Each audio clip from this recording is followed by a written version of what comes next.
Quem é que do Habermas?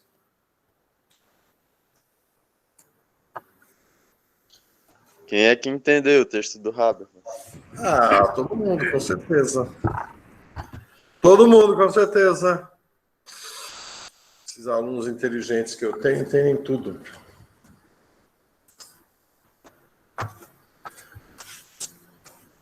Vai, Gabriel, diga o que você achou do texto, então.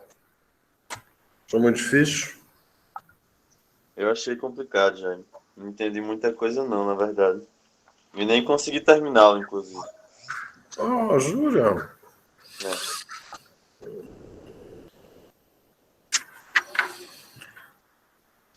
Qual é o tipo de dificuldade? É a linguagem? É o conteúdo? É a maneira como ele escreve? É a falta de paciência para ler e reler várias vezes o mesmo parágrafo e ir fazendo anotações no papelzinho?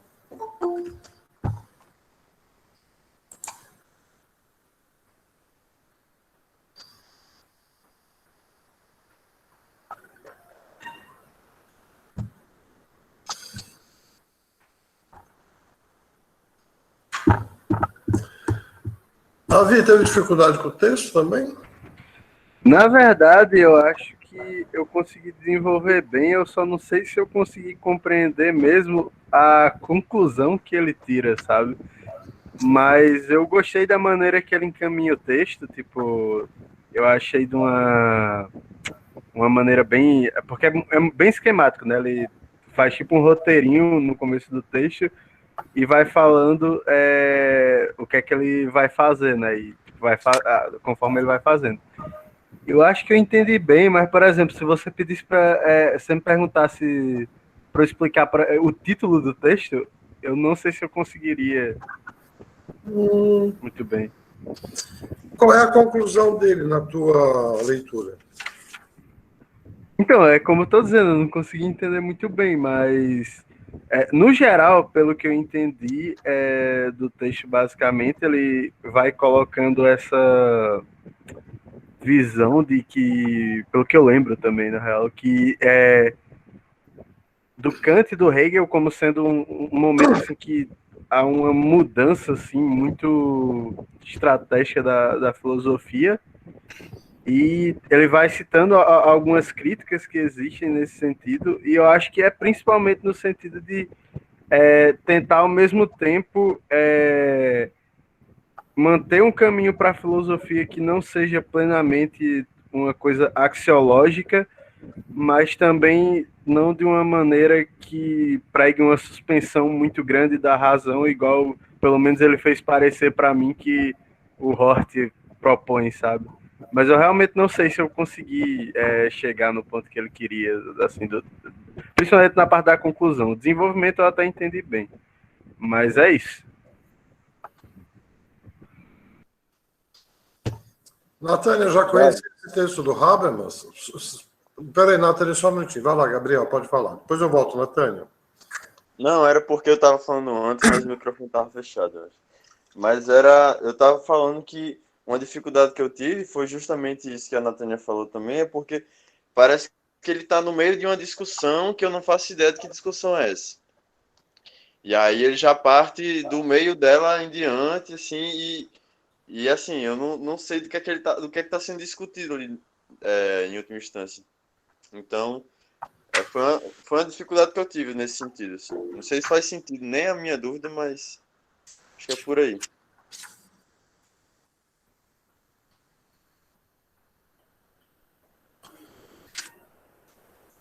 Vou pegar, então, a partir do que o Davi disse que teve dificuldade de compreender, não sabe se conseguiria explicar o título do texto. Mas, Davi, só pelo título do texto, é um texto que fala sobre o quê?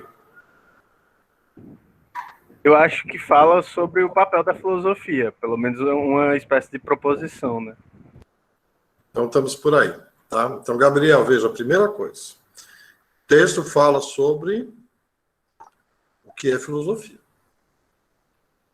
Você se lembra de uma pergunta que você me fez há umas 2 semanas atrás, no fim de semana, tal, sobre o que era a especificidade do fazer filosófico? E eu disse para você, leia Richard Hort, né? Porque esse texto do Habermas, ele disse para você, não vou avançar muito nessa discussão agora, que a gente vai voltar nisso. O texto do Habermas discute exatamente isso. Qual é a função da filosofia na sociedade contemporânea? Observando que essa é uma conferência de 1981. Tá? Então é isto. A discussão é essa. Para que serve a filosofia desse período?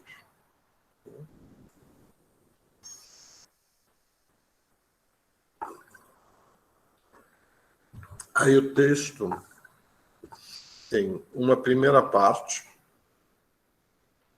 que ele apresenta o quê? Qual é a definição, por assim dizer, de filosofia para Kant e para Hegel?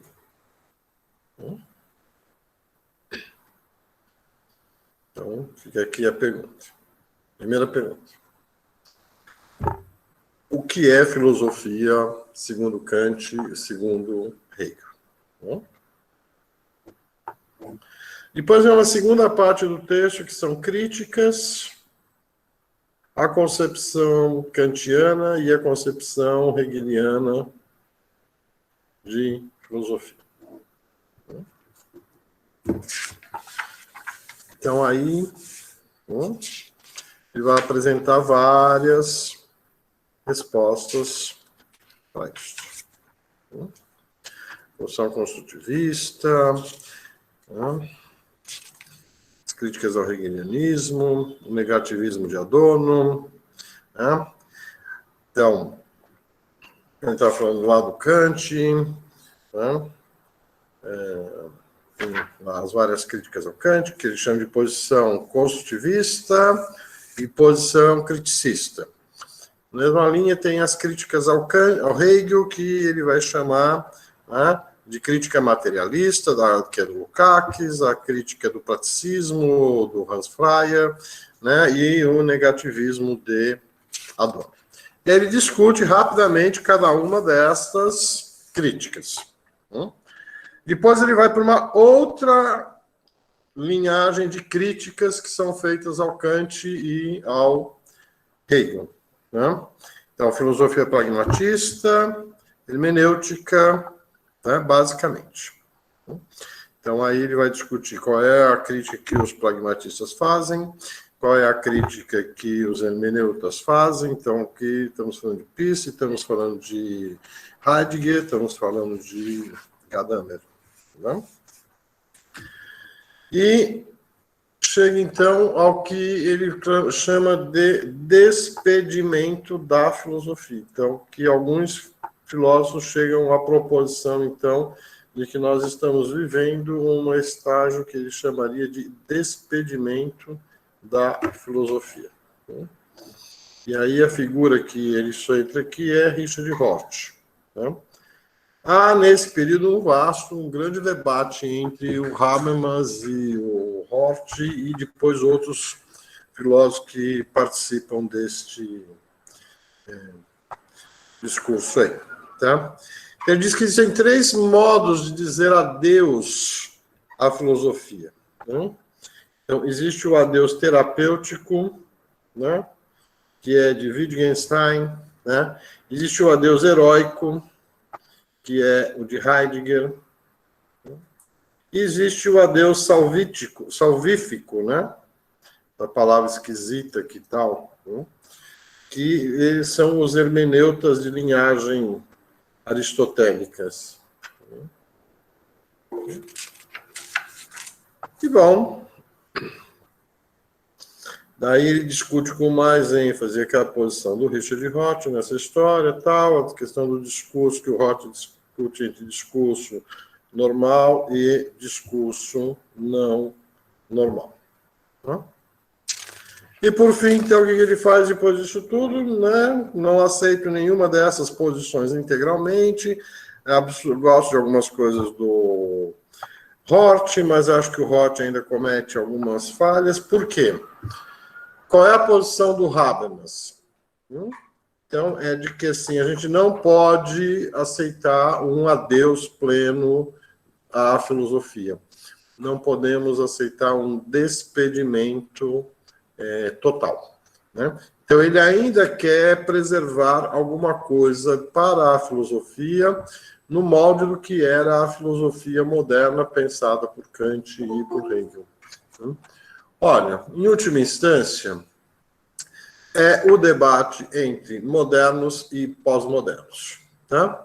Então, você tem uma linhagem que são os chamados filósofos modernos, né, que dizem o seguinte: nós não conseguimos completar o projeto de modernidade que foi pensado pelos filósofos modernos, né?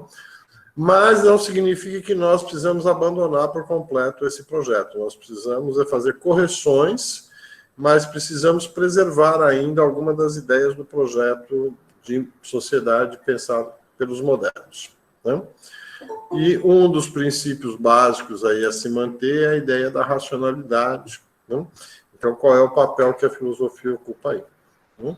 E há os filósofos pós-modernos que dizem que é melhor a gente abandonar de vez os ideais, aquele modelo de sociedade, de civilização pensado pelos modernos, deu na água, aquilo não tem jeito, já descobrimos que é um fracasso, essa ideia de centrar a sociedade na racionalidade não deu certo, não nos levou a nada de bom, então abandonemos esse projeto. Então é aquele discurso, então, assim, entre os pós-modernos, né, que vocês conhecem, né, Lyotard, Hort, Baudrillard e etc. E entre esses filósofos modernos, né, o mais expressivo é o Habermas. Então, esse texto é exatamente assim, a síntese da posição dele nesse debate com os pós-modernos sobre qual seja o papel da filosofia no final do século XX, que vale para o começo do século XXI também. Bom, essa é a visão geral do texto, aí vamos ter que entrar nos detalhes, tá? Mas vamos comentar um pouco sobre esse arcabouço geral do texto primeiro, para depois a gente pensar nos entremeios dele. Está aberto para quem quiser falar. Jaime, teve outra coisa, agora você foi falando que eu me lembrei que eu tive um pouco de dificuldade no texto, que foi quando ele vai falar dos adeus, e assim, talvez seja porque eu não lembro de ter tido algum contato com filosofia hermenêutica ou alguma coisa nesse sentido, mas eu não entendi muito bem essa questão do adeus salvífico, assim. Eu não sei, na verdade, nem do que se trata a filosofia hermenêutica, eu acho, então...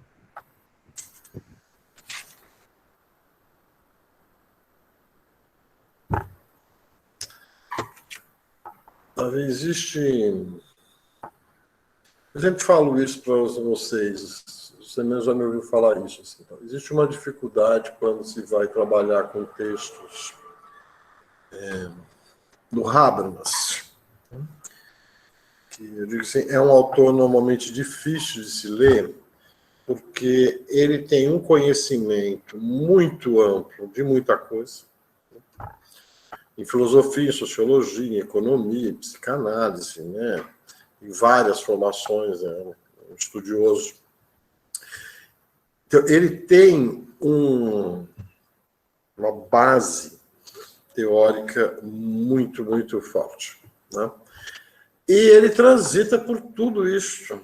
E ele meio que pressupõe que quem está lendo ele tem o mesmo nível de conhecimento que ele tem, né?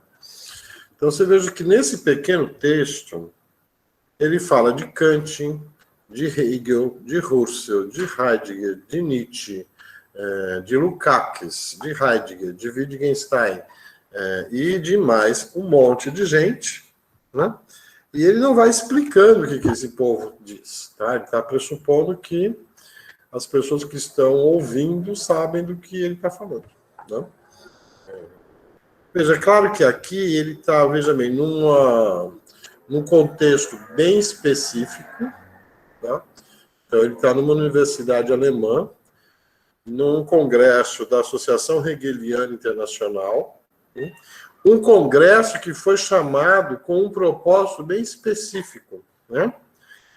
ele é o objetivo, o Congresso para comparar dois métodos de fundamentação filosófica.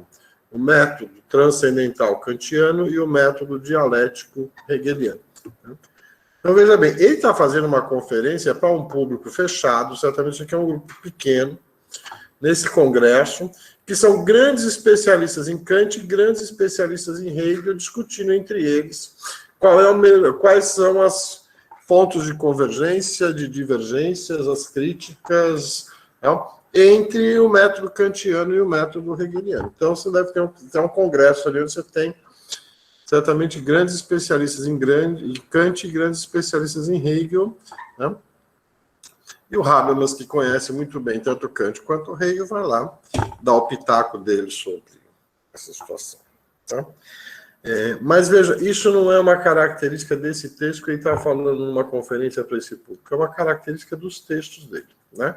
Ele tem essa base conceitual muito grande e ele vai usando isso o tempo todo nos textos dele e não está muito preocupado se as pessoas conhecem ou não. Então ele cita Kant aqui, o método transcendental, cita o Hegel, tal. Se você não conhece o Kant, se você não conhece o Hegel, você vai ter que ir lá e estudar o que é o método transcendental kantiano, o que é o método dialético hegeliano, né?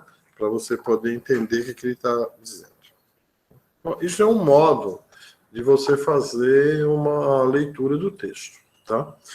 Então, você pode... Depois vem a todas as críticas que ele vai discutindo aqui. Tá?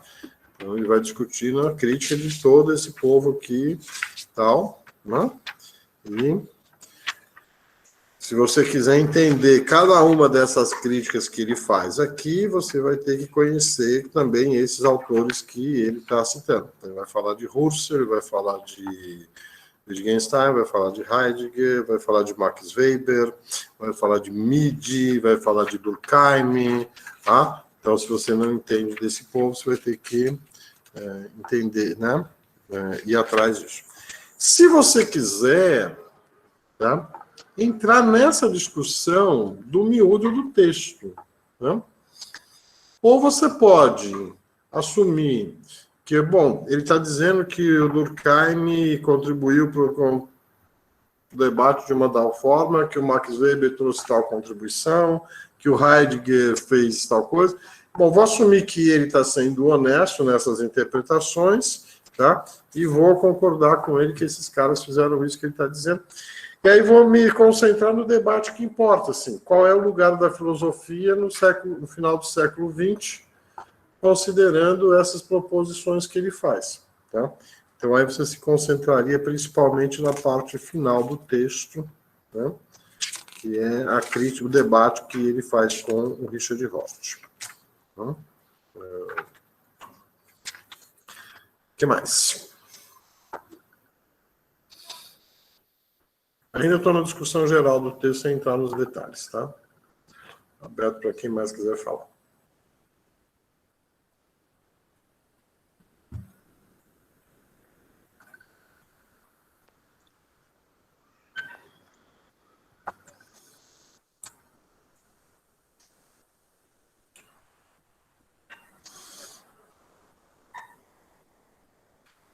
Natânia, você que já tinha estudado o Habermas, você já conhecia esse texto?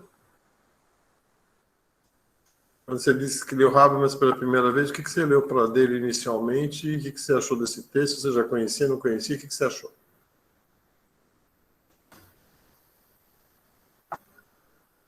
Quando eu li Habermas, eu li o livro dele Direito e Democracia. Na primeira impressão que eu tive foi uma complexidade enorme, como o senhor trouxe agora. Porque realmente ele tem um arcabouço teórico muito denso. E ele pressupõe, eu acho que para seguir a tradição kantiana também, né, de que está escrevendo para acadêmicos e que eu não vou me deter um tanto para explicar o que é. Porque às vezes quando a gente explica, a gente mais se distancia do objeto do que se aproxima dele. Né? Então eu acho que ele tende a seguir essa tradição mais kantiana. Lógico, de uma certa forma desconstruir a ideia de Kant, mas não destruí-la. Se apropriar dela até um certo ponto, para trazer a ideia de consenso, né? que está dentro dos mundos.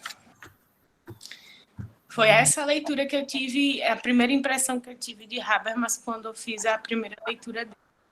Ele é bastante denso, mas é um exercício de repetição. Você tem que sempre voltar a relê-lo para compreender e, obviamente, fazer leituras transversais. Né? Não é algo que você vai compreender de primeira, você vai compreendendo no processo. Eu gosto da ideia dele, mas tem as minhas críticas, mas eu acho que o estudo procedimental dele é muito importante para o direito, que foi a leitura que eu fiz, né? Para compreender a conjuntura de um processo num estado contemporâneo. Como é que a gente faz essa compreensão de mundos sem isolar em solipsismo, sem que a decisão judicial seja algo resumida na compreensão de mundo de um juiz, mas que essa composição ela possa realmente alcançar uma eficácia social, justamente a partir dos consensos. E aí que a gente entende a importância que ele dá à linguagem, né? Que se você está falando de um tribunal, você está falando de um espaço de exercício de discursos, né?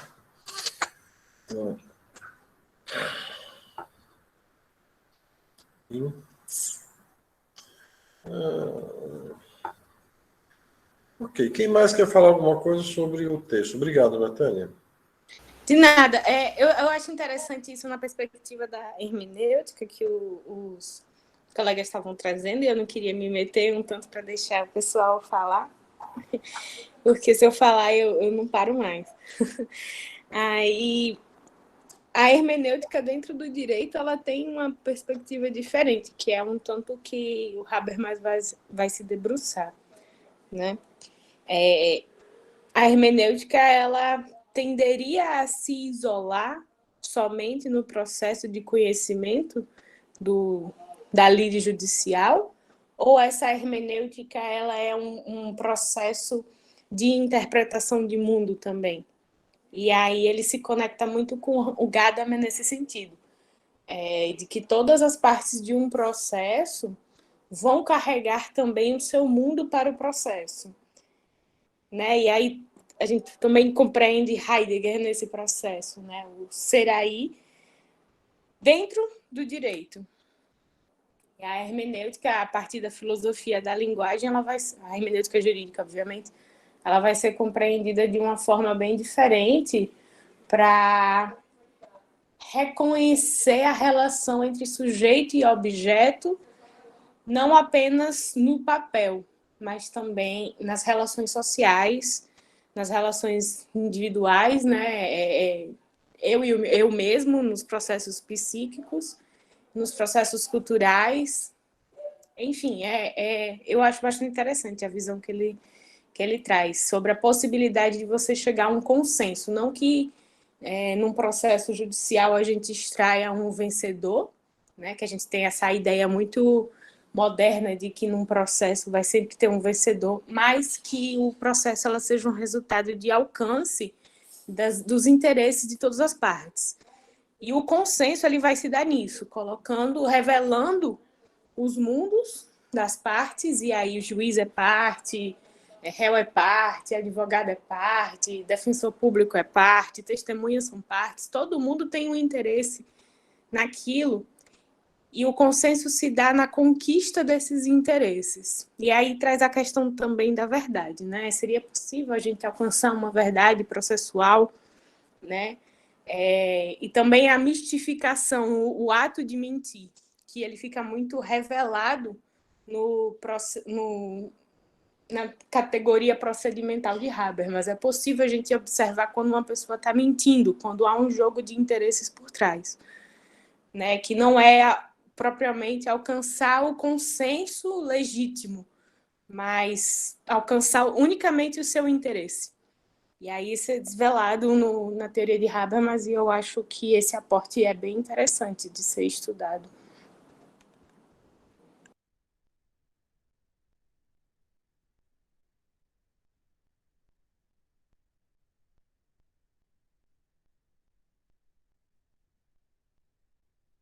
Concluí.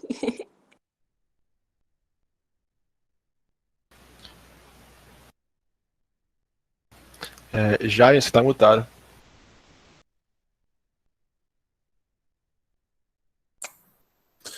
Tá. Natânia, você concluiu, foi isso? Sim, concluí. Tá. Então, assim, só para reforçar o que a Natânia disse, sim, o Habermas trabalha com uma concepção de verdade que ele chama de teoria de consenso, né? Então, inclusive, assim, quando ele fala de ética como agir comunicativo, né, você pode ver que o texto que vocês estão é desse livro aqui, né? Consciência Moral e Agir Comunicativo. Assim, como é que a gente trabalha as questões da ética desde o ponto de vista desse agir comunicativo? O que a gente está chamando de agir comunicativo aqui? Então, volta lá naquela teoria do Austin que a gente estudou, a teoria dos atos de fala, né? A gente faz coisas com linguagem, então, estilo bem pragmatista mesmo da linguagem, do uso, da linguagem como uso. Então, nessa esteira, assim, o Habermas, ele vem de uma tradição marxiana, né, da Escola de Frankfurt. Então, a base é Marx e Hegel. Ele vai incorporar Kant muito fortemente na formação dele, porque não é uma tradição dos marxianos ter Kant como uma base. Então, é curioso, por isso que esse debate dele nesse congresso é bem interessante, porque normalmente tem o pessoal que tem base em Kant, tem o pessoal que tem base em Hegel. O Habermas, ele vem dessa tradição que tem base no Marx, portanto, no Hegel, mas ele também incorpora Kant. Então, ele vai já começar uma espécie de dissidência dentro da Escola de Frankfurt, tá? Então, ele vai encontrar, através do Kant, a possibilidade de reverter um pouco aquela dialética negativa do Adorno, né? Bom, isso é a tradição dele. Até que no começo da década de 1980, na mesma época desse texto, ele publica a teoria da ação comunicativa. E o que ele faz na teoria da ação comunicativa? Ele incorpora todo o debate da filosofia analítica da linguagem, que até então era ignorada pelo pessoal da chamada filosofia continental. Tá? Então, aquela divisão assim, não, nós somos da metafísica, a gente não mexe com filosofia analítica e ponto final. Nós somos da linguagem dos marxianos, então não mexemos com filosofia analítica. E o Habermas vai incorporar todo o debate da filosofia analítica nesse arcabouço que ele já trazia de uma formação marxiana-hegeliana ampliada para Kant, né? E aí, então, ele vai desenvolver essa ideia de que a gente tem a linguagem como um elemento fundamental e ele vai se concentrar na ideia da comunicação. Então, ele vai pensar, por exemplo, o tribunal como um espaço do diálogo, né? Ele vai pensar as relações internacionais como espaço do diálogo, ele vai pensar os dilemas da ética como sendo possíveis de serem enfrentados no âmbito de uma discussão sobre o agir comunicativo, ou seja, sobre a linguagem enquanto fonte de ação humana, né? E aí, então, você começa a ver por que tem essa relação com a hermenêutica, tá? Porque a hermenêutica chega também... A gente está falando de linguagem todo o tempo aqui, mas a gente não tinha falado de hermenêutica, que é uma abordagem sobre linguagem. Mas a hermenêutica ela vem por um caminho diferente, né? A base da hermenêutica está lá no Heidegger, né? Que alguma coisa ele começa com Edmundo Husserl na fenomenologia, depois o Heidegger vai falar sobre o que é interpretação, sobre o que o Heidegger chama de pré-compreensão científica do mundo, então uma discussão sobre linguagem que tem no Heidegger, e depois o Hans Gadamer, ou Gadamer, como dizem alguns, né? Que é um aluno do Heidegger, vai desenvolver a ideia da filosofia como hermenêutica, tá? Olha, a gente já tem uma tradição hermenêutica que vem da religião, da teologia, tá? Então, tradicionalmente, na teologia, o que a gente chama de hermenêutica é o estudo dos textos bíblicos. Então, isso é a tradição hermenêutica, de fazer o estudo do texto bíblico nos seus detalhes, né? Então, o hermeneuta clássico, ele é um grande estudioso do texto bíblico. O que o Gadamer faz é trazer a discussão da hermenêutica como sendo a própria interpretação da história, como sendo interpretação discursiva. Quando a gente está falando de história, por exemplo, a gente está falando da história propriamente dita, mas a gente está falando das várias interpretações possíveis da história, né?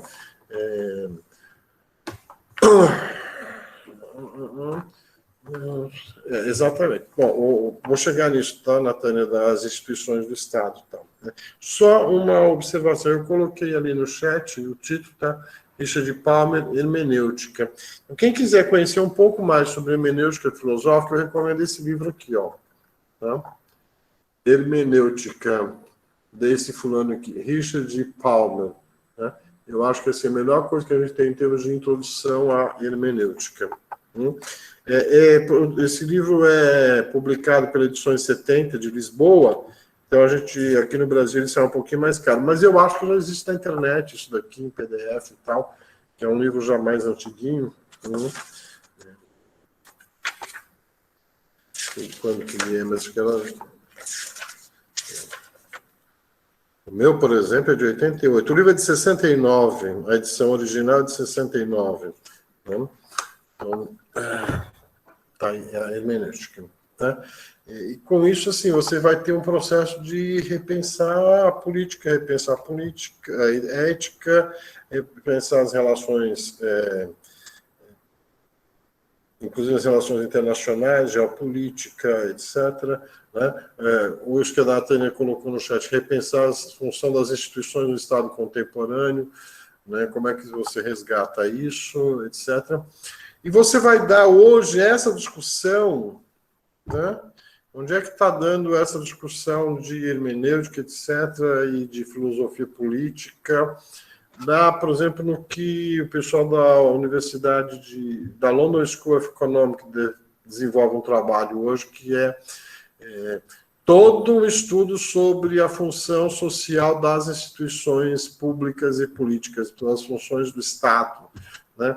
Então, Nancy Cartwright, que agora saiu de lá, está numa outra universidade, mas a Nancy Cartwright tem um trabalho de pesquisa muito grande nessa área, assim, de repensar qual é a função social das instituições políticas por conta de uma análise nova das instituições a partir dessa visão mais linguística, digamos assim. Né? Deixa eu ver o que o Ron está me perguntando aqui. Fiquei curioso para saber mais sobre o pensamento de Natânia acerca desse conceito de consenso e desdobramentos no direito.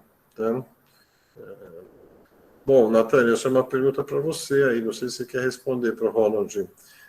Quer saber mais sobre essa tua posição sobre esse conceito de consenso e desdobramentos no direito. Quer falar sobre isso ou não? Sim, eu acho que tem gente aqui que é de direito também, né? Poderia acrescentar, se tiver interesse, compor a ideia. O consenso no direito, às vezes, ele é muito mais dentro de uma disputa de paridade de poder do que um consenso objetivado no resultado do processo. E é isso que o Habermas ele vai desvelar.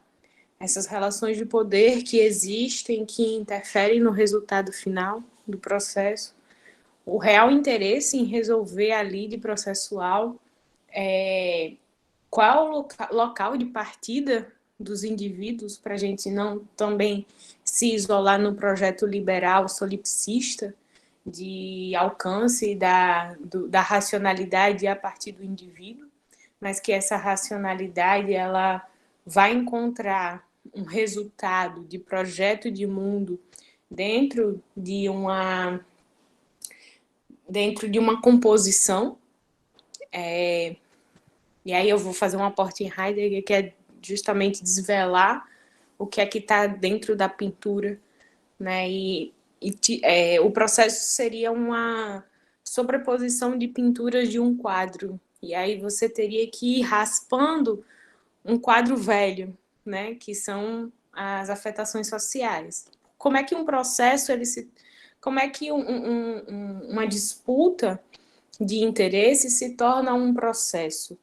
É algo que, quando chega ao judiciário, já chega cheio de contenda, cheio de expectativas, cheio de confusão dentro do que as partes querem para si, do que querem para o outro e do que querem no processo. Né? Então, é uma complexidade que, ao longo do processo, que às vezes leva anos, precisa ser desvelado. E isso não se dá somente no resultado final, do que o juiz acha, mas isso precisa ser trabalhado do início ao fim. Né? E aí ele pega também o Dworkin como a ideia de um romance em cadeia. O processo é um romance em cadeia em que cada pessoa que está atuando no processo, em todas as fases processuais, está escrevendo um trecho dessa literatura, um trecho desse romance. Né? Como se eu começasse a dizer, hoje eu vou à praia fazer um piquenique com Jaime e a lua está cheia. Aí Jaime continua a história. Aí depois chega outra pessoa e continua a história. Pronto. É algo singelo, mas essa seria a ideia do Dworkin, de um romance em cadeia. Mas o Dworkin, ele é liberal. E vem de uma tradição também de considerar os princípios, que são quesitos axiológicos, são quesitos morais e éticos, que passam a ser reconsiderados no processo judicial pós-positivismo jurídico, pós Primeira e Segunda Grande Guerra, em que a gente viu que o projeto de racionalidade ele foi totalmente exaurido. Se utilizou do positivismo normativista de Hans Kelsen para justificar atrocidades realizadas pelo Terceiro Reich, com base na legalidade, suposta legalidade jurídica, e aí a gente viu que esse projeto de racionalidade, ele não nos serve. É uma racionalidade em que os meios justificam os fins.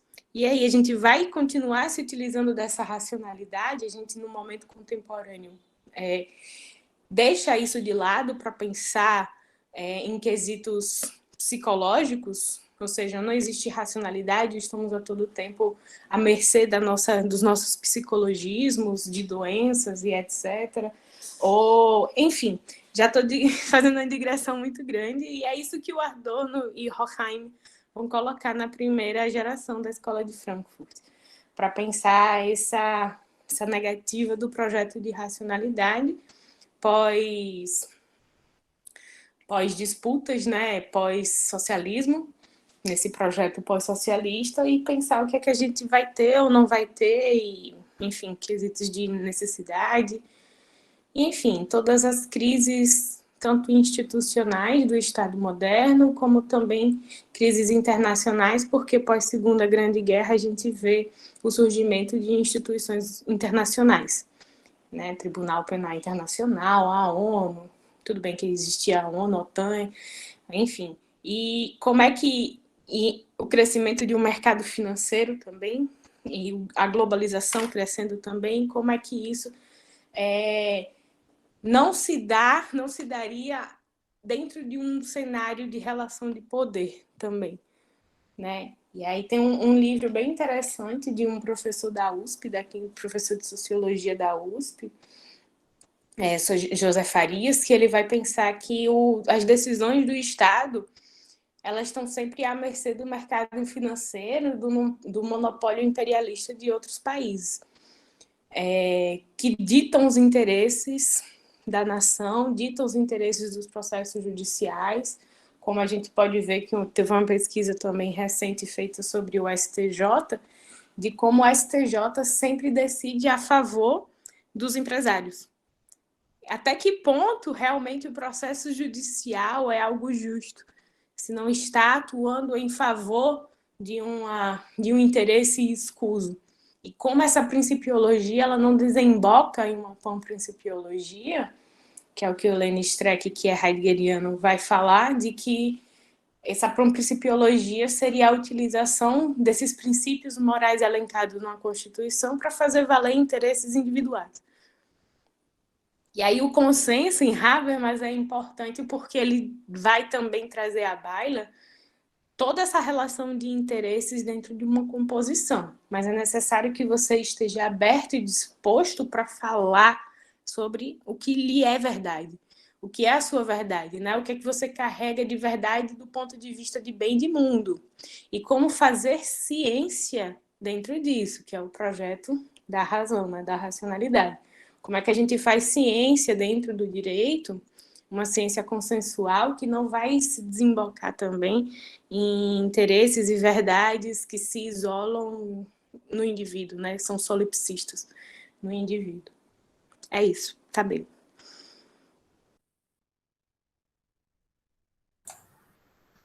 Grande. Júlio, queria falar alguma coisa?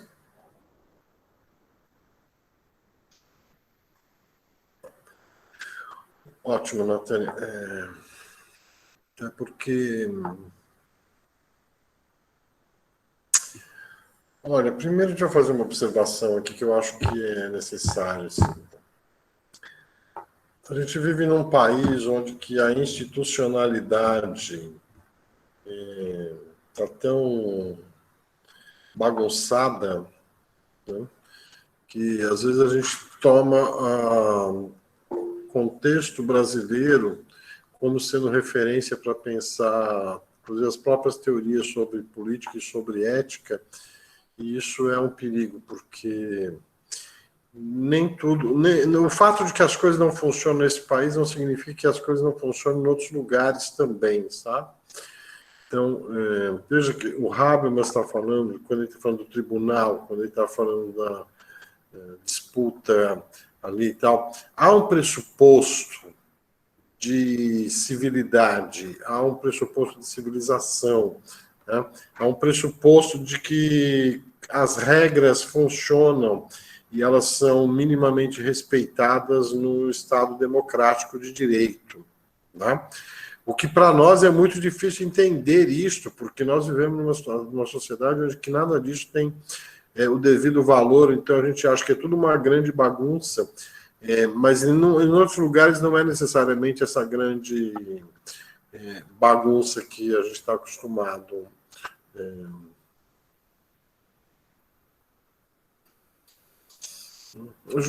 Silvestre, tudo isso que você está dizendo que não está entendendo é justamente isso que eu estou dizendo, porque as coisas nesse país é que são essa bagunça do jeito que são. Tá? Então, para quem está na outra disciplina minha, que é de teoria de democracia, a gente vem discutindo assim, uma série de livros, como a democracia morre, como a democracia chega ao fim, o povo contra a democracia. Né? A gente acabou de ter um exemplo claríssimo de como que a democracia não morre. Mas tem um monte de livro aí, como a democracia morre, como a democracia acaba. Tem um exemplo claríssimo agora de como a democracia não morre. Né? A tentativa do Trump de dar um golpe nos Estados Unidos, assim, não passou de um delírio, entendeu? No meio da madrugada, assim, porque você veja como uma sociedade que tem instituições mais sólidas, tá? As coisas acabam funcionando de maneira mais estruturada, né? Não se consegue fazer lá nos Estados Unidos o que se faz aqui. Então, quando o Habermas está falando disso que a Natália falava, assim, de que quando você está num tribunal, você tem o processo do debate público, né? Inclusive do convencimento. Né? Você não vai ver num tribunal na Europa, é a palhaçada que a gente viu aqui no TRF4, lá em Porto Alegre, dos juízes chegarem para julgar um caso, todos com o parecer já pronto. Né? Quer dizer, antes de você fazer o debate, os caras já tinham o parecer pronto. Isso é inadmissível nos países onde existe um mínimo de respeito pelas regras democráticas. Né?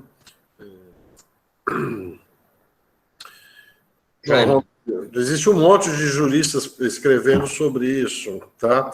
Eu vou falar na aula sobre democracia hoje, inclusive, sobre um deles, que é Rubens Casara, que a gente está discutindo um texto dele sobre o Estado pós-democrático, tá? Alguém queria falar alguma coisa? Quem é que estava abrindo aqui querendo falar?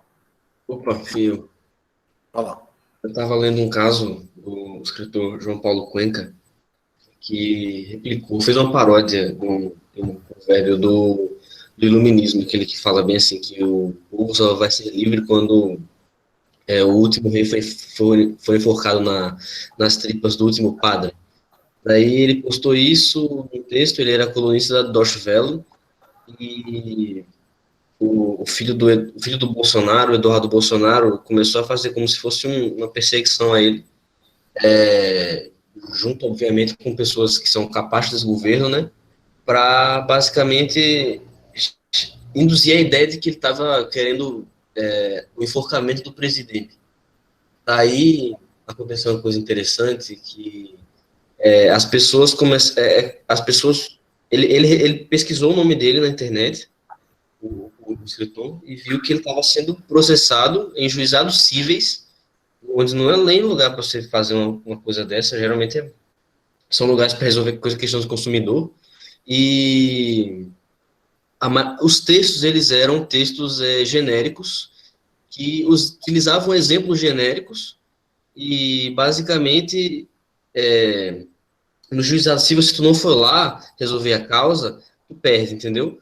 Então, ou se o juiz não entender outra coisa, tu pode vencer, mas, enfim, ele teria que, no caso, gastar quase 4 meses para resolver essas centenas de processos que ele recebeu, porque por essa questão que ele falou aí. O Itamaraty chegou também a pedir a cabeça dele para Deutsche Welle, ele foi demitido, mas o que me impressiona é como tem uma questão de censura no Brasil também, né?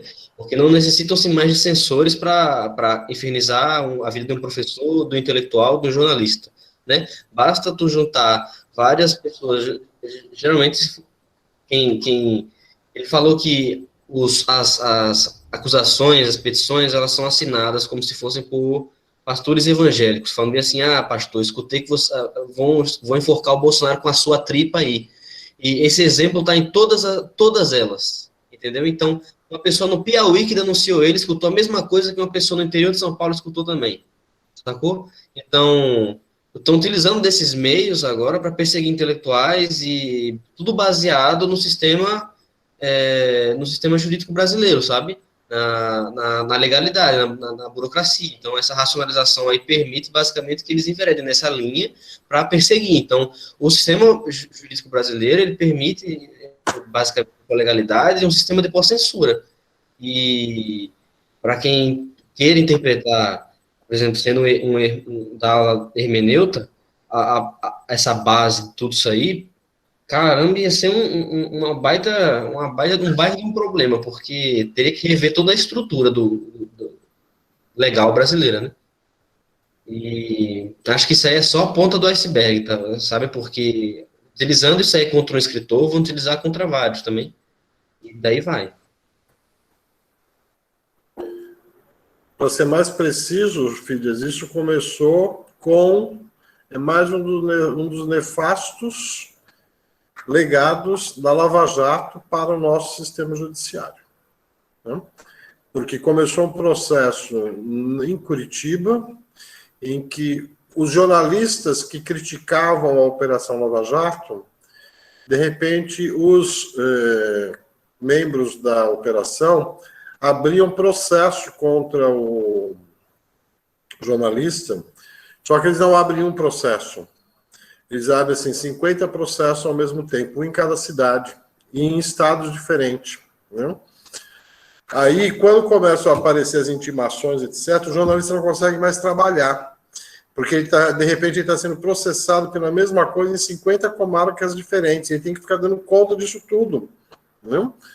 Então, isso porque, mais uma vez, a gente tem uma estrutura institucional que é muito debilitada, e ela é débil exatamente porque ela serve a determinados propósitos, né?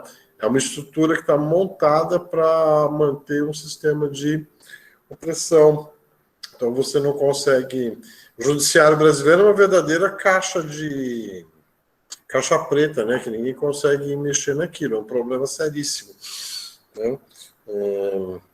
E, bom, um dos motivos eu acho que a gente não consegue mexer no judiciário é o mesmo motivo pelo qual a gente não consegue mexer na mídia, porque a gente não consegue fazer uma reforma política no país. Né? Então, assim, toda a estrutura política do país é construída e é pensada para manter os privilégios dos grupos que lá estão. Né? Então, enquanto a gente não conseguir fazer a reforma política, a gente não vai conseguir fazer as reformas estruturantes do país. Bom, mas enfim, deixa eu voltar um pouco, assim. Jaime, Pode falar. voltando aqui para a aula, eu tinha um trecho aqui para ler, a página 95, que remonta tudo isso que foi dito agora, né, em relação ao texto. Assim, eu acho que seria mais ou menos um resumo, certo? E eu acharia interessante você, essa menina aí, né, que agora fez uma bela explanação aí, né, sobre o texto e também a guisa do direito, né, fazer algumas observações.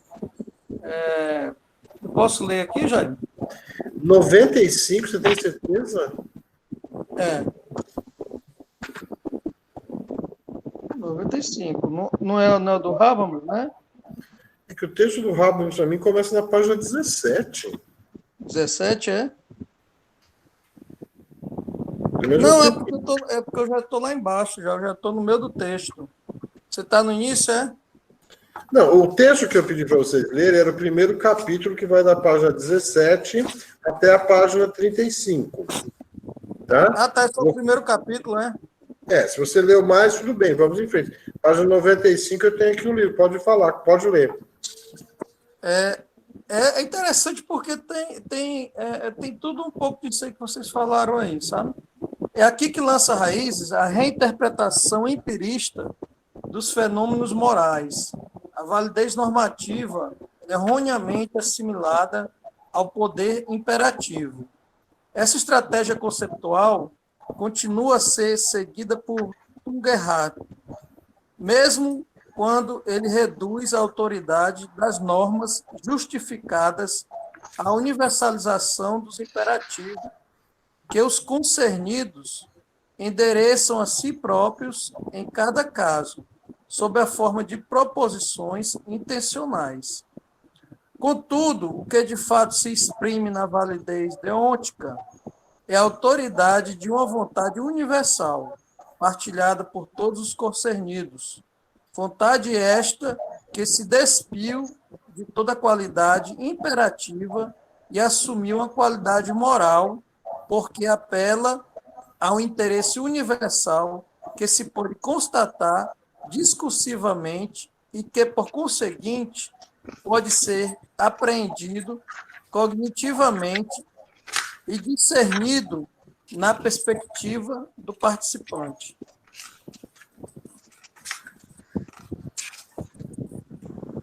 Então, comente agora, Silvestre. Pois é, né? Vou comentar, né? Eu acho que tem a ver com essa questão aí do imperativo categórico, né? do Kant, né? Quando ele vai falar nessa questão aqui da...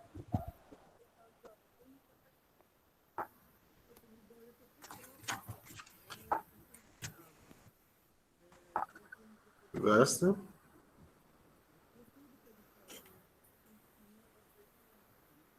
Eu acho que o Silvestre ficou mudo. Tá, então, assim, essa passagem aqui, tá? Que o Silvestre leu, está num outro texto lá, que esse livro é uma compilação de vários textos do Habermas, tá? Então, esse texto que o Silvestre acabou de ler, ele chama-se Notas Programáticas para a Fundamentação de uma Ética do Discurso. Né? E é a parte do texto que discute exatamente o princípio moral como critério de universalização máxima de ação.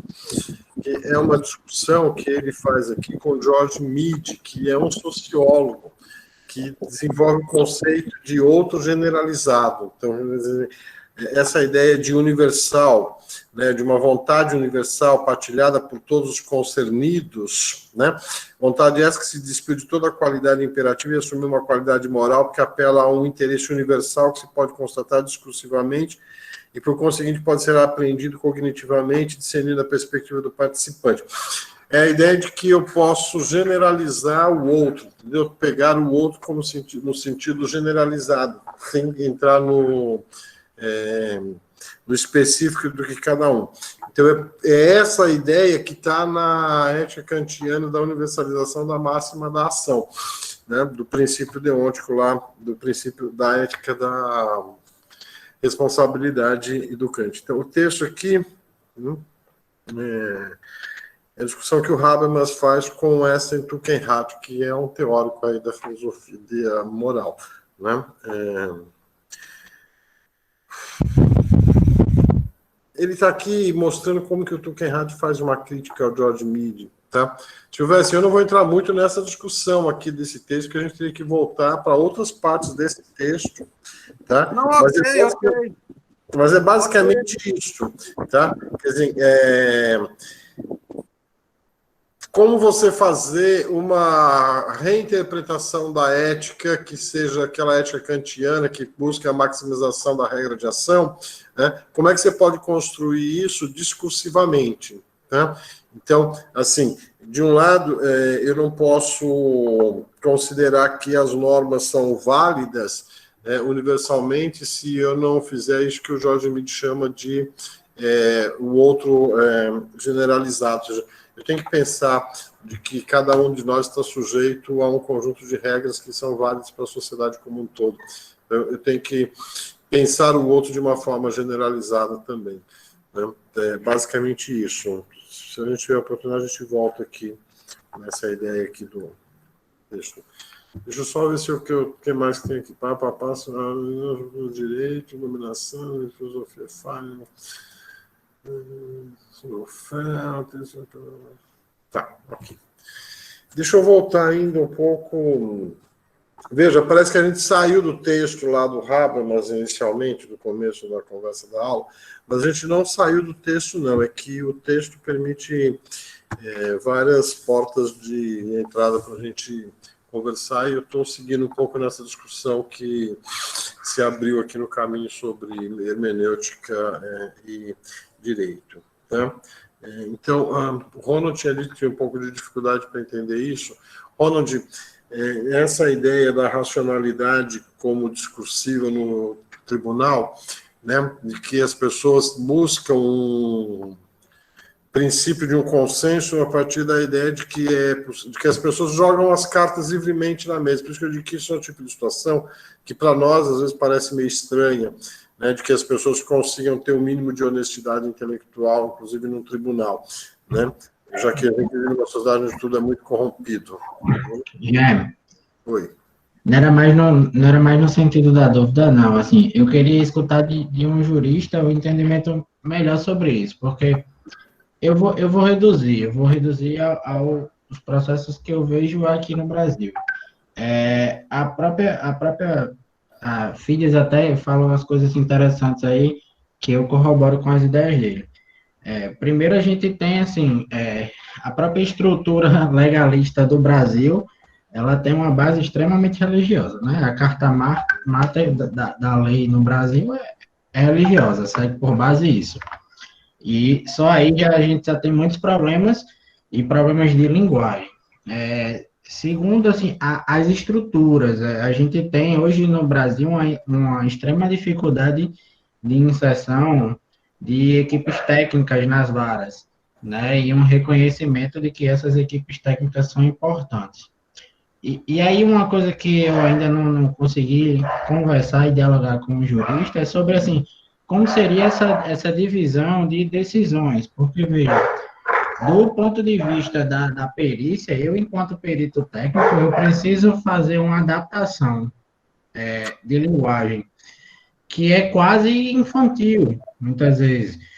E aqui não é uma crítica à pessoa do juiz em si, mas, assim, não é da competência do juiz entender a análise psicológica que eu faço quando eu estou fazendo uma perícia técnica, e ele não vai entender puramente o meu relatório, a minha avaliação, se eu não for destrinchando os conceitos para ele. E ainda assim ele não vai entender completamente. Então, na prática do dia a dia, o que é que eu vejo? Eu vejo muitos juízes, eles pulam os relatórios, então a gente tem um trabalho para fazer uma perícia, tanto eu como os colegas assistentes sociais e pedagogos, tem um trabalho para fazer uma perícia, estabelece conceitos, estabelece avaliação, o juiz ele pula para a frase final, que está ali, é o entendimento que ele dá. E a partir disso ele toma uma decisão. Que muitas vezes é bem problemática, e se subir para uma outra instância, se sair da primeira instância, é mais problemática ainda, né?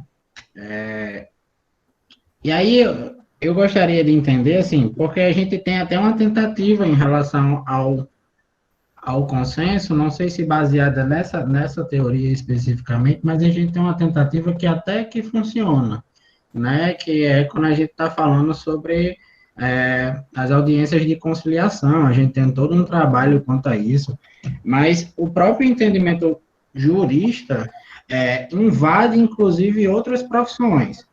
Eu vou dar exemplos mais claros aqui da minha própria profissão, mas, por exemplo, lei de alienação parental, não existe isso na psicologia, não existe o conceito de alienação parental, mas a gente tem uma lei que completou 10 anos esse ano.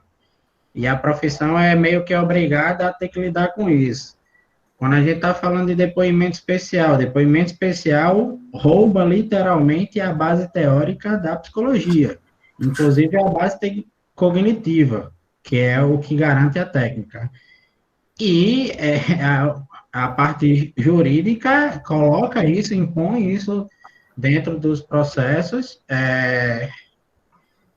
e os profissionais são obrigados a fazerem, e aí eles dão uma desculpa assim, de que o profissional lá não é o psicólogo, não é o assistente social, não é o pedagogo, você é o entrevistador, mas sinceramente, isso é uma puta de uma balela, né? Porque sem o meu arcabouço enquanto psicólogo e psicanalista, eu não estou fazendo um depoimento especial bacana, né? Então, e a gente, inclusive, nas práticas, a gente vê a dificuldade de profissionais que vêm de outras áreas, por exemplo, assistentes sociais que estão acostumados a fazer diálogos muito mais diretos e objetivos e não conseguem ter uma técnica boa sobre isso. Então, eu penso assim, como é que seria possível a gente repensar essas estruturas para poder chegar a isso, essa ideia que eu não acho ruim, que é a ideia do consenso, né, como foi colocado, que eu acho que não é possível a gente conseguir como a estrutura é colocada hoje, sabe? A gente tem tentativas que são natimortos, né? Ronald, o problema não é este. O problema não é a estrutura. O problema é a concepção teórica. Então, eu vou voltar um pouco aqui no texto que eu estava querendo. Que é isso que eu vou chegar com isso aqui. Então, veja. Você tem o desenvolvimento de uma cultura na modernidade que tem como princípio básico a ideia de racionalidade. O que a gente entende, então, por racionalidade? Bom, várias abordagens foram sendo construídas sobre o que nós chamamos de racionalidade. Tá? Nós fomos definindo, ao longo da modernidade, um modelo de racionalidade. Então, aqui existe uma discussão já que é importante, que na base da discussão dos modernos e pós-modernos, é uma discussão se a gente abandona a ideia de uma sociedade pautada pela racionalidade ou se a gente reconstrói o conceito de racionalidade. Habermas está mais nessa segunda linha.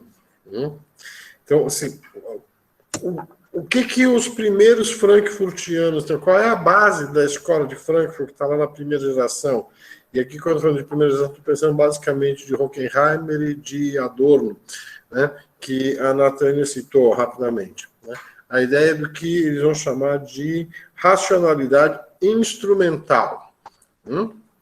Então, isso está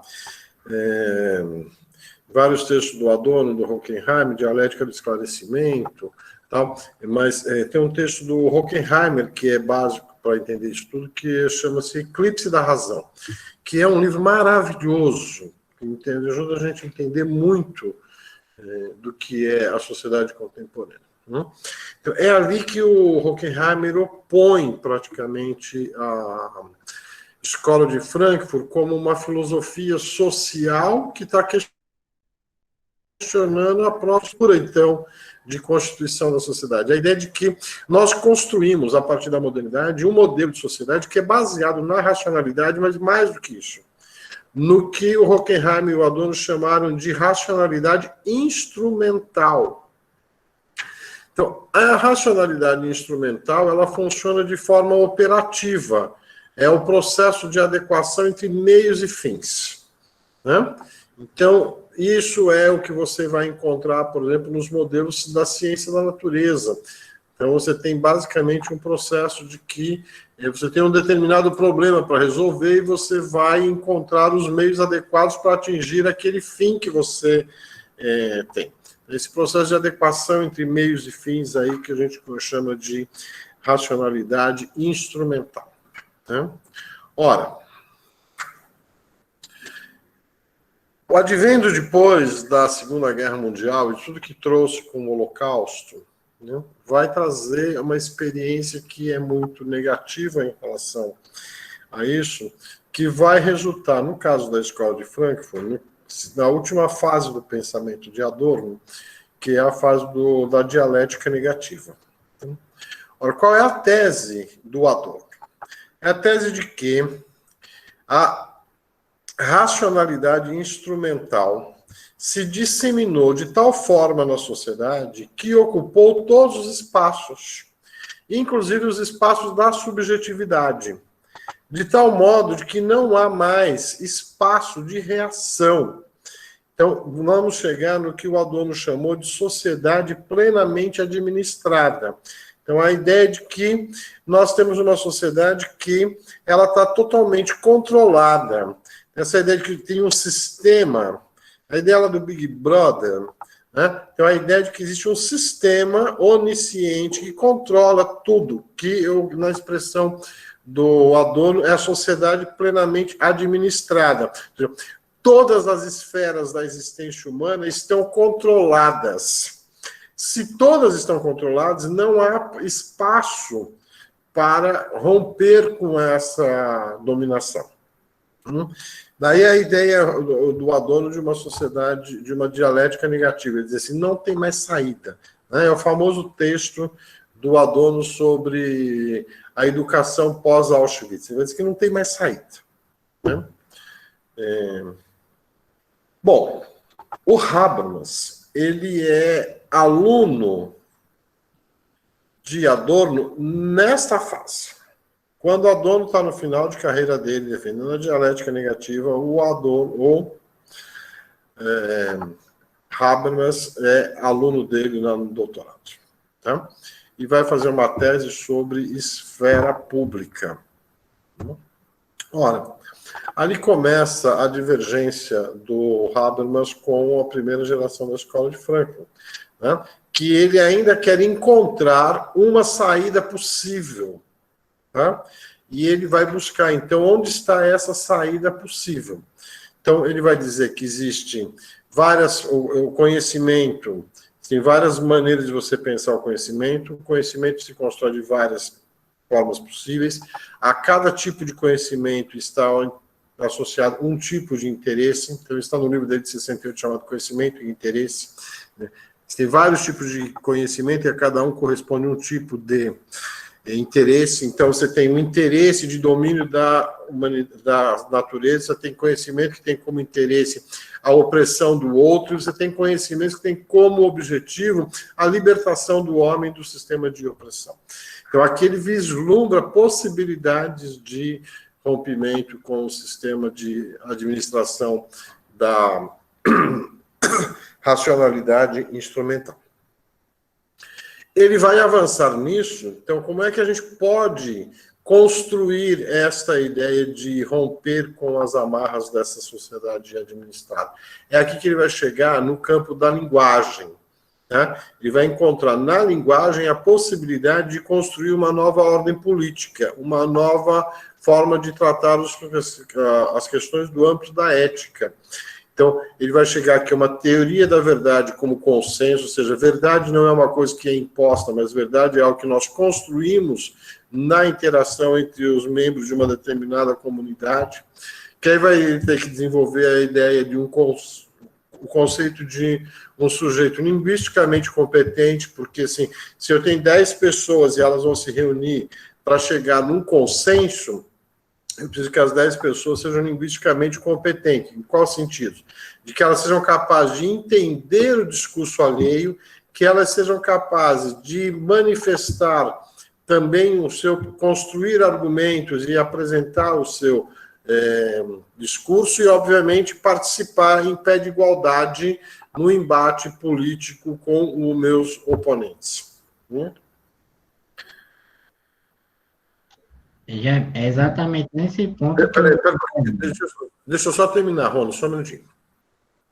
É aqui que eu faço um parênteses, sempre que eu falo disso, quando eu falo de sujeito linguisticamente competente, que a própria competência desse sujeito está descondicionada por institucionalidades. Então, não basta eu ter um discurso bem construído se eu não tiver veículos de veiculação, veículos de transmissão desse discurso. Então, você vê aí o papel da mídia como uma coisa muito importante, que é o canal de veiculação desses discursos. Tá? Então, veja, é aqui que a gente tem que pensar o seguinte, tá?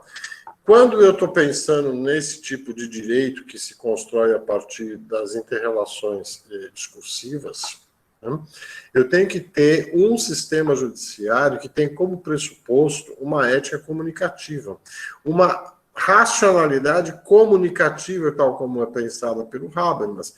Não dá para você implantar um sistema de consenso num sistema judiciário que tem por base um conceito instrumental de racionalidade. É esse o grande dilema do nosso sistema judiciário, entendeu? Então, assim, quando eu falo às vezes assim, olha, não dá para você falar de uma sala de aula democrática numa escola cuja gestão não é democrática. Não dá para você falar de práticas democráticas no sistema de justiça, quando o próprio sistema está organizado segundo uma lógica que não é de consenso, segundo uma lógica que é instrumental. O conceito que impera ali na justiça brasileira é o conceito de uma razão instrumental. É o conceito de uma justiça patrimonialista, classista, elitista, feita para defender interesses de um grupo específico. Não é uma justiça construída para permitir o consenso, tá? Então, por isso que eu digo assim, é difícil porque é preciso reformular a própria estrutura da justiça. E quando eu falo reformular a estrutura, eu não estou falando da estrutura física, estou falando da estrutura conceitual que sustenta essa... Você está falando da dificuldade com as perícias que vocês fazem, o relatório, etc, etc. Né? Imagina os casos muito mais complexos, tá? Como, por exemplo, quando você vai discutir célula-tronco. Né? Que o juiz lá do Supremo entende sobre célula-tronco? Né? Então, ali não é só uma discussão de física, de biologia, envolve também questões teóricas de teologia, de religião, de filosofia, de sociologia, de biologia. Né? Olha, a única forma que o juiz tem é trazer para o plano do debate o posicionamento dos especialistas. Né? E um segundo momento, o problema passa como que o juiz vai se servir desse contributo, desse corpus teórico que é trazido pelo especialista. Ora, qual o problema da estrutura que nós temos? É que o juiz vai ler essa contribuição do especialista a partir dessa ótica da razão instrumental classista que ele traz. Então, é preciso mudar a própria estrutura para que a interlocução seja alterada no sistema. Não é fácil de fazer isso. Tá? Ronald, vai lá. Não, é exatamente nesse sentido, assim, a gente tem alguns exemplos de juízes e promotores que até escapam a isso, mas por que eles escapam? Porque o cara foi tomar um tempo dele para fazer uma outra graduação em filosofia, bem feita, ou foi tomar um tempo dele para fazer uma graduação em pedagogia ou psicologia. Então, a gente tem profissionais que conseguem ter esse entendimento. Mas a própria estrutura de funcionalidade da atividade do juiz não oferece base para ele achar, por exemplo, que a equipe técnica é válida. A grande verdade é que a gente é um pé no saco para os juristas. Por quê? Porque o cara tem que cumprir meta de processo, números, estatística, e eu sou o cara que tenho que estar lá todo mês pedindo dilação de prazo, porque eu não vou fazer uma avaliação psicológica em uma, duas visitas, né? Se a gente está falando de uma habilitação para pretendentes à adoção, é uma coisa. Mas se a gente está falando, por exemplo, com a quantidade de casos que foram surgindo nessa pandemia, de violência sexual grave, de negligência, de abandono e outros tipos de violência, eu não vou fazer uma avaliação em uma visita, um encontro. E isso gera um problema. Então, para a maioria dessa galera, a gente é um pé no saco. Eu já quase apanhei de um promotor e de um advogado, porque eu fui obrigado, entre aspas, né? Eu indeferi uma questão que o cara fez num depoimento especial. Por quê? Porque aquilo estava atrapalhando o andamento do processo. E eu tive que indeferir, tive que parar o depoimento especial. Então, a estrutura que permite isso não quer que esses outros saberes entrem no campo do direito. Pelo contrário, os outros saberes são obrigados o tempo todo a ficarem se reduzindo a permissões. E eu não falo nem só da gente que está ali mais diretamente, que teoricamente é funcionário do juiz. Eu falo da própria rede. A própria rede, inclusive, precisa, em outros momentos, se utilizar desse poder opressor para poder conseguir coisas que estão estabelecidas já no plano de atendimento. Né? Precisa que o juiz escreva alguma coisa para isso funcionar. Então, assim, é nesse ponto que eu digo assim, a ideia não é ruim, a ideia é muito boa. Agora, atravessar e derrubar essa base estrutural, por quê? Porque a ideia de racionalidade que a gente tem, a verdade é que ela serve à classe burguesa, né? Se a gente for pensar assim, em estatística, a maioria das pessoas que são formadas em direito e que estão em posições de altos cargos são pessoas brancas, burguesas, nunca viram a pobreza. Então, assim, a própria juíza com a qual eu trabalho, eu acho que ela não sabe nem o que é uma classe média, quanto mais fala em pobreza, miséria extrema. Não sabe que esse tipo de realidade, não entende. Né? Então, assim, como é que a gente vai conseguir? Por isso que eu gostaria de ouvir, assim, quem está de dentro, porque eu, sinceramente, é uma batalha que a gente tenta todo dia, assim, dar uma desviada aqui, outra acolá. É bem isso mesmo, Natânia, a gente faz um trabalho de formiguinha, mas, tipo, a própria vinculação da gente não permite um trabalho de formiguinha continuado, né? Por exemplo, Rio Grande do Norte, especificamente, não tem equipes técnicas que são concursadas.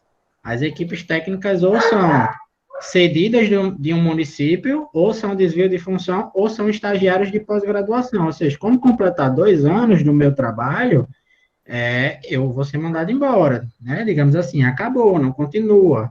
E aí fica 1 ano sem perito, daqui a pouco, aí eles ficam dependendo do núcleo de perícias. Eu não sei se está atrapalhando, meu cachorro está latindo, vocês estão conseguindo me escutar? Mas, Ronald, veja bem, não é que ele não considera o que o perito diz. Se o perito vier com um discurso que corrobora todo o racismo, todo o preconceito, todo o feminicídio que ele tem em mente, ele vai adorar o que o perito tem para dizer. Entendeu? É isso. Entendeu? Por isso que eu disse, assim, o problema do judiciário brasileiro, o buraco é mais embaixo. Né? Como é que você faz uma alteração no sistema judiciário brasileiro com o sistema político que a gente tem?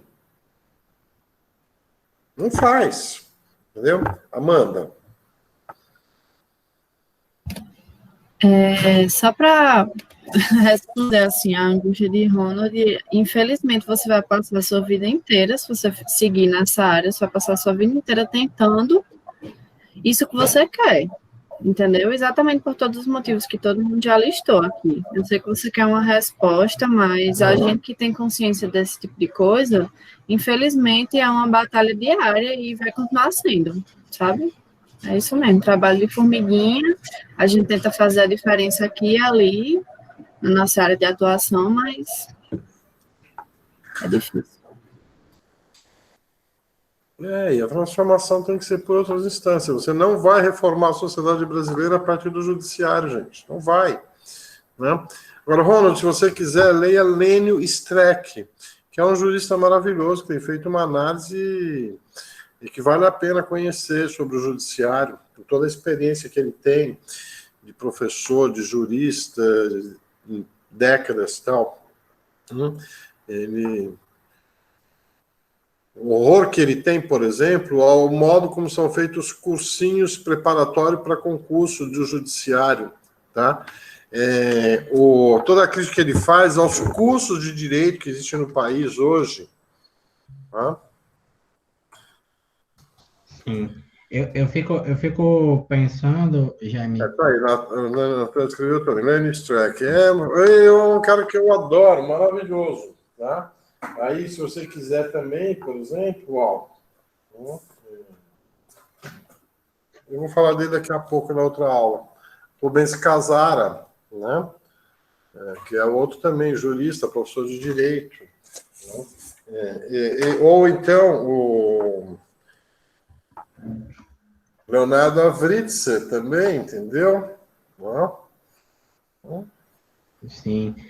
Sabe o que é que eu fico... A minha angústia, já, sabe? Não é nem tanto assim do trabalho de formiguinha e saber que a gente vai passar, tipo, uma geração fazendo isso. Eu sei que é um problema que a gente não vai acabar agora, tipo, não vai ser Ronald ou qualquer outro psicólogo ou qualquer outra pessoa. Não é nisso. A minha angústia mesmo, ela tá focada no sentido assim, será que a gente vai conseguir fazer algum tipo de mudança benéfica antes que a parte jurídica, principalmente aqui no nosso país, instrumentalize a psicologia e a filosofia, como tem feito ultimamente, porque tem muitas pessoas que têm um conhecimento, não vou nem dizer assim, superficial, porque eu não acho que é superficial, mas é uma subversão negativa de conhecimentos da própria psicologia, e assim, é uma argumentação tão boa no sentido de... Enfim, gente, aqui já são 18h33, vou ter que ir para encerrar a aula. Então é o seguinte, a gente tem muita coisa para conversar sobre esse texto ainda, eu acho, tá? Vou retomar uma coisa que eu coloquei lá no começo, falando sobre o texto, tá?